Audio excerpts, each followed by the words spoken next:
Today, I'm gonna try a bunch of your Fortnite suggested binds, and I'm gonna figure out which are the best binds for Fortnite. Don't forget to like and subscribe. Please help me get to 20K. That'd be awesome. Also, comment down below your current binds and whether you play standard grip, claw grip, or use paddles. Let's try to help everyone out, because this video will be all about what are the best binds for paddles, because that's what I use. But go check the comments and you'll be able to find some solid bind options for any style of play. Alright, so first and foremost, let's take a look at the binds that I've been using for the past year and a half. Combat binds, the main things that I have changed here is crouch, I have on L3. I have my switch mode on R3, pickaxe, triangle, reload, square. Circle is edit and X is jump, but I also have paddles. I have two paddles, so I actually have my left paddle set to jump and my right paddle set to edit, so I don't actually have to click X or circle. Only thing different about build controls is I've changed materials with my touchpad. In edit controls, I have R3 reset, L3 confirm, but the only time I use L3 to confirm is when I reset and edit, because I have confirm edit on release turned on. Now this video in specific isn't about my settings, but here's a quick look through. And basically over the last year and a half, I've been able to get pretty decent on these binds. So my most recent change to these binds was about a year and a half ago, and that was when I changed my switch mode to R3. And since then, I have not touched my binds one time. So that's allowed me to get pretty decent at the game. Really, regardless of the binds, if you practice any binds for long enough, you'll get pretty decent with them, but obviously there are still some binds that are better than others. I started using my paddles I think around season 5 of chapter 1 of Fortnite, so I believe around 2.5 years ago, and even all the way back then I still had left paddle jump and right paddle edit, so that is all I know in Fortnite. I mean, that's literally what I've played with for so long at this point. I feel like I have some pretty solid binds, and like I said, I've gotten used to them because I've played with them for so long, so I feel like any other set of binds that I try is gonna feel a little weird. However, in a previous video I noticed a couple of you guys commenting down below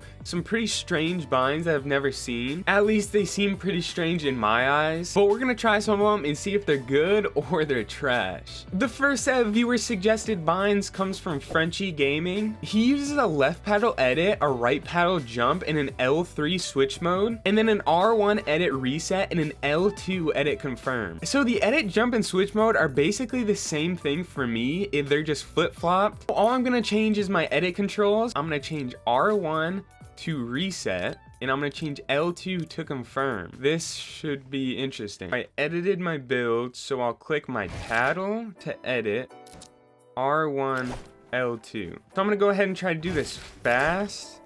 Oh, that's not gonna work. Okay, I'm not sure how he holds his controller. This is how I hold my controller. I have my index fingers on my triggers, my middle fingers on my paddles, my thumbs on my analog sticks, and then my ring finger and pinky fingers just kind of sit and grip the bottom of the controller. The only way I could see this being fast is if I held the controller like this. Holding the controller like this means each of the 4 buttons up top get their own dedicated finger to press, but that also means that I have to now click my paddles with my ring fingers. The main issue that I have with my grip in these specific binds is that it's slower for me because my finger doesn't rest on R1, it rests on R2. So when I reset, I have to click my paddle to edit, I have to move my finger from R2 onto R1, and then I can click L2, but clicking L2 is easy because my index finger is already resting on it. So the part that takes the most time is moving my finger to click R1. And if I tried to do this grip, it might be faster, but I'm gonna be really bad at this because I have absolutely no muscle memory built up doing this. As you can see, I'm just all over the place. Yeah,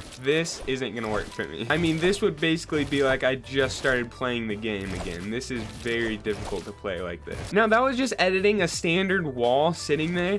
Now doing some of these edits is gonna be a little easier because I have confirm edit on release on. However, I don't believe he uses confirm on release, so we need to turn that off. Now I've been using confirm edit on release pretty much since it came out. I don't know how long that is, but it's been a while, so this should be interesting, I guess. But this actually isn't that bad because all I have to do is click L2 to confirm, and it's actually not that bad. However, it does feel pretty slow when I try to do this. I feel like my editing progress just went back to like season 7 of Fortnite. It's so slow now.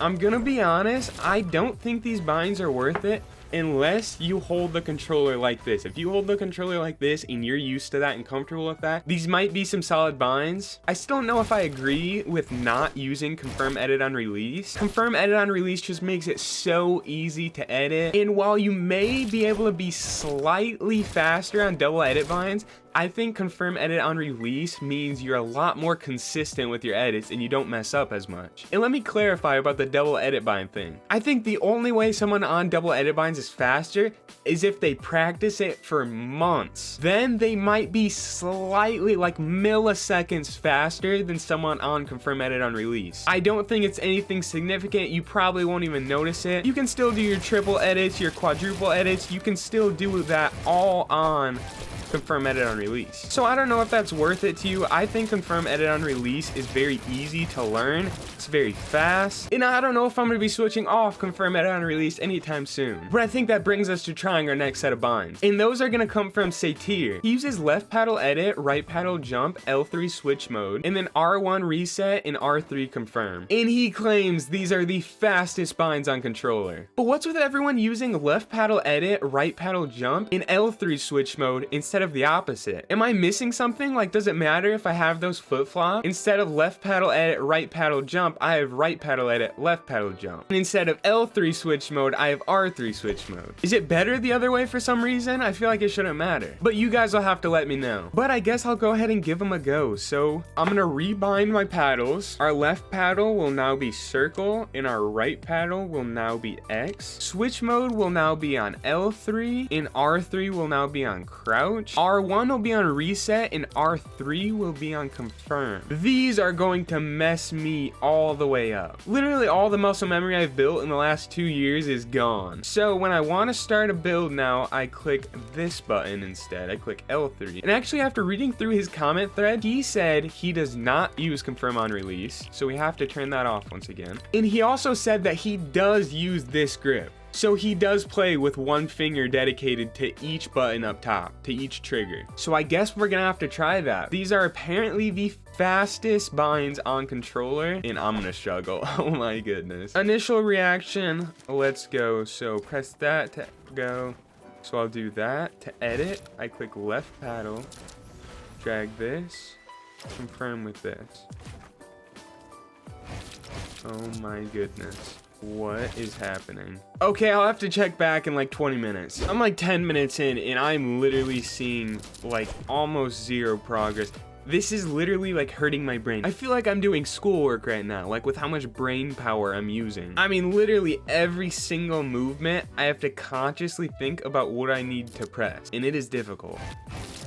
Look how quick that edit is. So at this rate, if I tried to learn how to do this, if I've been able to do this in about 10 minutes, going this very slow, then if I had to guess how long it'd take me to get back to the same skill level I was before the switch, I would probably have to say it's gonna be like a month. Maybe after a week, I'll be able to do simple edits and stuff and not mess up as much. Hopefully after 2 weeks, I'll be able to do 90s, like proper jumping 90s, because I don't know how to do those right now. And I'd say maybe after a month, I'd be as good as I was before. I will say the one thing that I miss about double edit bind is the fact that I could click these 3 squares, then come over here and run like into the circle and then confirm it and like try to take a shot or something. Because when you have confirm edit on release on, you have to sit there looking at these squares if you want to make that edit. You try to come over into the corner, it just doesn't work. It edits every square you look at. Now, my honest opinion on these binds is I feel like they could be good. If you already use something similar, it might be worth it to switch to these. However, for me, I think it just take way too long to get used to them. I've never in my life held the controller like this, so even just getting my normal controller like movement down, jumping and walking around would take some time. It's just a huge gameplay change, and and I don't know how much better I could be with these binds. What I'm gonna quickly do is switch back these 4. I'm gonna go back to R3 switch mode, L3 crouch, in left paddle jump, and right paddle edit, because those weren't too different from the beginning. So now the only thing that is different once again is my reset and confirm, and I don't have confirm edit on release on. So let's try these binds out now.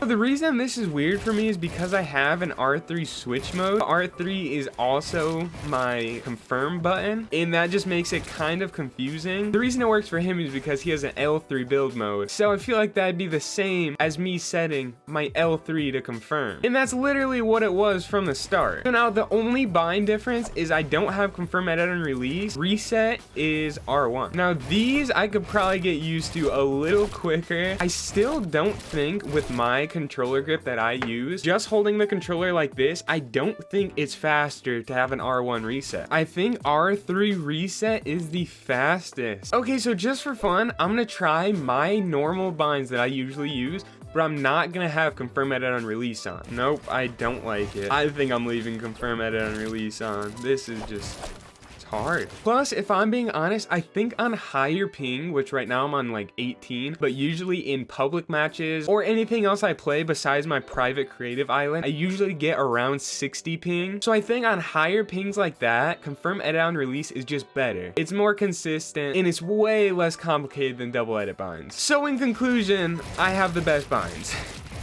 Maybe not. If you use setina's binds paired with his grip, then I would say that's a pretty good set of binds. Otherwise, I feel like I have a pretty solid set of binds. Like, they're really easy. They're not hard to learn. You can get really good on them. I really like my binds. The only thing that I'd ever change is making the switch to 4 paddles. Let me know your thoughts. Which binds are you gonna try, if any? Thanks for watching, especially if you made it here to the end. I appreciate you guys. Hope to see you in another video.